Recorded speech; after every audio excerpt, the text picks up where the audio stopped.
Good morning, everybody. I will not mention you one by one. All stakeholders that are here receive our greetings. As the Mutapo has already said, we're going to cover 3 topics. SITA, which is something that has been on the news, and as far as matters, and we'll end with the policy framework of for internalization of higher education in South Africa. So with SITAs, I think we all know that the process to appoint the SITA Accounting Authority has been a matter of public interest for a while now. Want to update that the minister finished the committee with a list of the independent panel members for the appointment of SITAs, NSFAS, NSA, University Council and TVET College Councils, with some names on the list still concealed. The independence of the panel was questioned last week, Wednesday, given that the names on the list of the minister's advisors, chief of staff in the office of the minister, and departmental officials. One of the people on the list has already denied that he was ever part of the panel, which raises more questions. The committee deliberated on the matter and resolved that 1, the minister is legislatively obligated to finish parliament with the outstanding names of the panelists who were concealed on the submitted list. 2, to write to all the panel members to submit communications or correspondence between themselves and the minister, including the acceptance to the panel to be a panelist, terms of reference given by the minister in respect of the expected roles as panel members, remuneration, if any, for the services rendered in their capacity as panel members, number of meetings attended by each panel member, the minutes of all meetings of the selection and evaluation proceedings, a report that was submitted and sent to the National Skills Authority for consultation purposes. 3, we further resolved that the minister will be invited and all panelists to appear before the portfolio committee and account on the appointment process of the SITA Accounting Authority chairpersons. The committee will identify a suitable date to convene this meeting. I think I must indicate that we don't have a date as yet because Parliament is seized to the process of adopting budgets, and therefore for the next 2 weeks, this Wednesday, we're dealing with the strategic plans of the department and APPs, and the following week we ought to adopt the report that will be debated in Parliament the following day with a view of adopting the budget. So the committee is looking at the program, and we will apply to the office of the chair of chairs when we have identified the date. We had identified one, which was this Friday, but because of the work of Parliament, we could not get that particular date approved for us. Under NSFAS remains an important entity in South Africa as it redresses past injustices by ensuring that students from the poor and working class families can access education and training. It is a key instrument to the eradication of poverty. To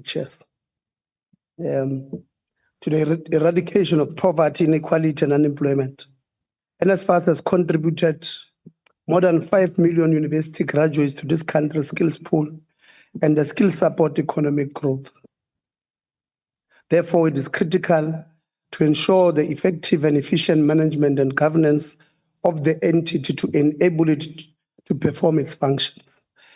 At the last meeting with NSFAS on the 7th of May 2025, the committee was concerned about the non-payment of private accommodation providers and its impact on small businesses, delays in finalization of appeals, provisionally funded status since January, and accreditation of private accommodations. Delays in the payment of TVET colleges resulted in the banning of the admin block at the Northern Cape Urban TVET College. I think it's important to maybe explain that because some people, when we ask that why is NSFAS not paying accommodation providers, some naughty people in this industry say that we probably have been paid by accommodation providers. I want to clarify that in the committee there's no one who gets paid by accommodation providers, but this is the impact that it has on the lives of our students. So when NSFAS does not pay accommodation providers, many of them which are small businesses, it will mean that these small businesses will not be paying or servicing their bonds, because many of them don't own this, or they would have taken taken loans to upgrade this accommodation to the standards that is needed. So they can't service their bonds, one. Number two, they can't service their debt with municipalities. Number three, they can't buy electricity. They can't pay for Wi-Fi. And therefore, the person who suffers there becomes a student. Many of them, as we speak, wrote May and June examinations, taking cold showers because there was no electricity there, studying at night with their candles because there was no electricity there. They did not have Wi-Fi, so they could not really do proper research. So when we say NSFAS has a responsibility to pay their debts to these people, it's not because we're speaking on behalf of accommodation providers. We're speaking because we know that if they don't pay, if the municipality closes their water, they can't shower, they can't use the toilets because they will not be able to flush those particular toilets. So the dignity of these poor students who are, left at the bottom of that thing there is in question. So when we speak, when we say NSFAS must pay accommodation providers, it's not because we're speaking or we're getting cold drink from these accommodation providers. We don't know them, but the dignity of that poor child who stays in that accommodation is our concern. So since our last meeting, the entity has embarked on provincial roadshows to engage stakeholders. NSFAS says they visited KwaZulu-Natal and engaged with accommodation providers. Issues were identified and are in the process of resolution. NSFAS will also visit other provinces to hold similar engagement. We want to, again, ask NSFAS to expedite this process urgently because there are accommodation providers who have not been paid from last year. In that meeting, we informed them that we had received an email from one of the accommodation providers who lost 80 plus so beds to a bank. The bank auctioned her accommodation because NSFAS owes this particular person from last year. And by the time NSFAS pays this particular person, this person would have lost their property and their income. We don't want others to go through the same thing. So we're asking NSFAS to expedite this process, to finish this process as soon as possible. The entity committed to us that a dedicated team comprising of student accommodation unit members, data specialists, and a disbursement team will be deployed to different provinces in a structured manner. A booking system will be introduced for accommodation providers to schedule sessions with NSFAS teams during their provincial visit to ensure individual attention. We remain resolute that no student should be left behind and NSFAS should improve its payment systems to ensure that all legitimate private accommodation providers are paid on time. We're also concerned about one, the slow pace at which issues that we identified at that meeting of 7 May 2025 are being resolved.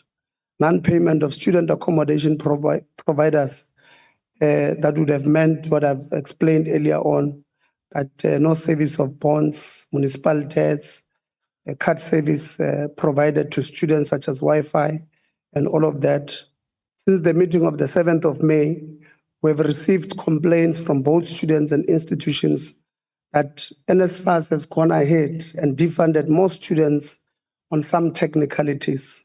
Students were defunded on the basis of late receipt of registration data from universities, which is not of their doing. So NSFAS says if an institution does not give NSFAS registration data of students by a certain date, they've got no choice but to defund that particular student. So this is a communication between NSFAS and institutions, but the people who are being punished are students.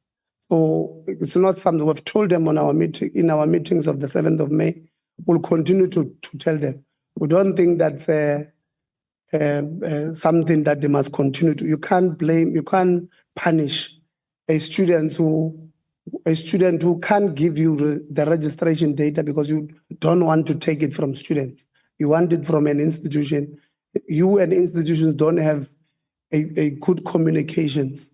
La Blutigana between NSFAS and university, and a student must suffer. It's not something that we're going to accept.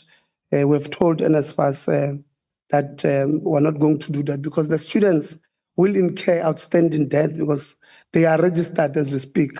Their certificates will be withheld after completion and they will not be able to seek employment.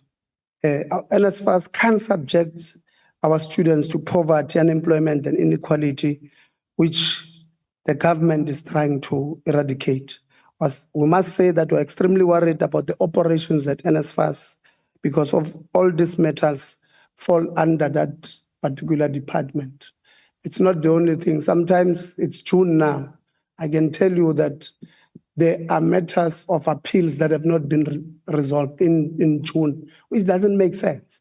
So if you resolve an appeal in July, and that student is already home, already went home because they could not get in accommodation, they probably in the Western Cape at home is in Eastern Cape or in Gauteng. They've got nowhere else to stay because you have not resolved their appeals. The institution can't give them accommodation. So you are subjecting them to all manner of bad things. So by the time you resolve the appeal in July, August, they are no longer there. And then the following year when they're supposed to come, you tell them about N+ rule. So NSFAS can be technically excluding our students and subjecting them to this poverty and employment and inequality.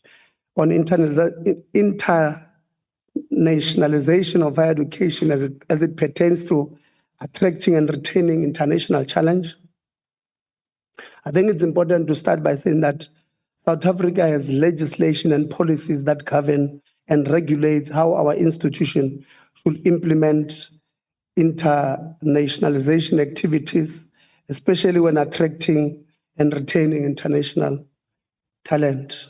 The first legislation I want to bring you to, it's the Employment Service Act of 2014, Act number 4.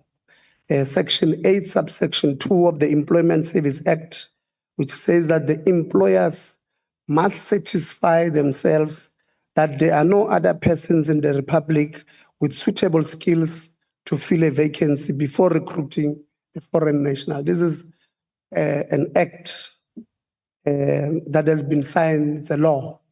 So therefore, these institutions of ours who even hire our foreign brothers and sisters, and this is not us being xenophobic. We are not xenophobic. We believe that in fact there's a framework which I'm going to read later. We believe as higher education that we can't survive without this word has been giving me a problem for a while, internationalization. So it's very important that we place it on record that we are not xenophobic, because there are others who are going to say we're xenophobic when we are saying our laws must be adhered to. The policy framework that I'm speaking about was signed in 2019 or amended in 2019 from the Higher Education Act of 1997, Act 101 of 1997. It says, paragraph 3.6 or 3.6.3, it says initiatives to attract and retain international talent in the South African job market, including positions in higher education institutions, must not be to the detriment of job opportunities for equally qualified and experienced South African citizens. Moreover, institutions must observe national policies that guide equity and redress imperatives of all spheres of society.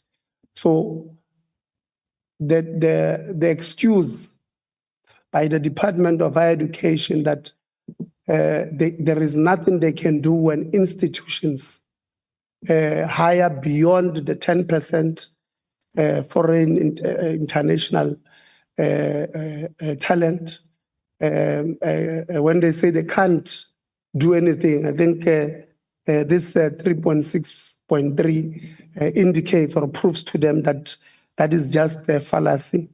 Paragraph 5.3.4, it says it is in South Africa's interest to appoint the best possible people in academic positions in the higher education institutions, including talented and qualified scientists and scholars from elsewhere in the world, which this one simply means that the framework just emphasizes this part that we do need this international brothers and sisters of ourselves, but it must not be at the detriment of South Africans.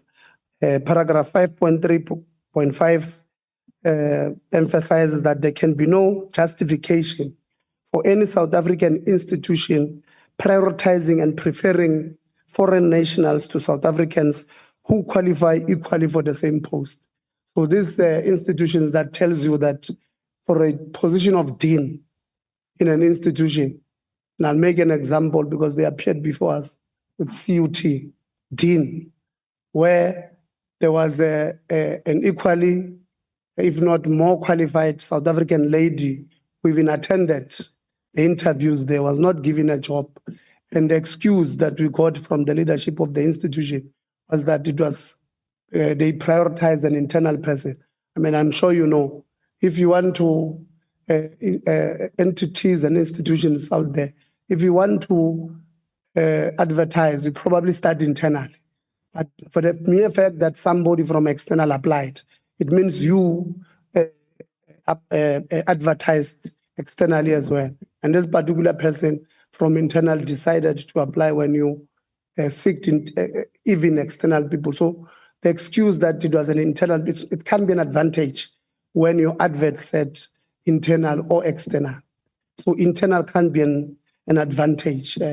What must be an advantage is the qualifications of this particular person. And West Part in that institution, the person who then occupied or who's acting in the position of this foreign person who was internal, who became the dean, was also a foreign. When we have so many there, and this is just a person acting. So when those people there, that institution, have an attitude to think that the institution favors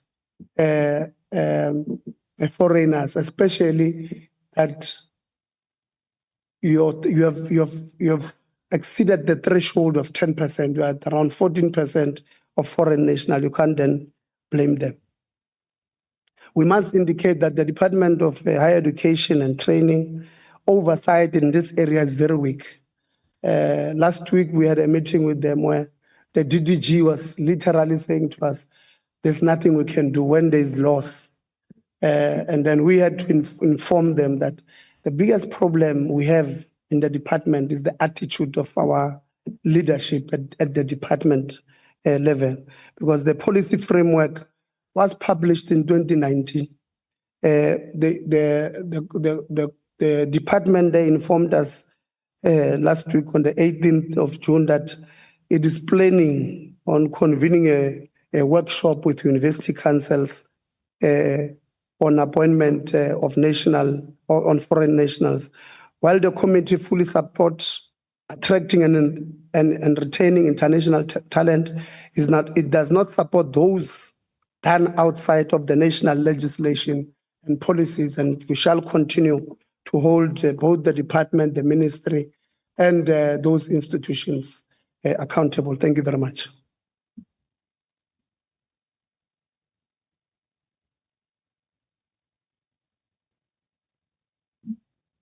Thank you very much, Honorable Chair Letsie, for that comprehensive presentation on the critical issues that the committee is dealing with.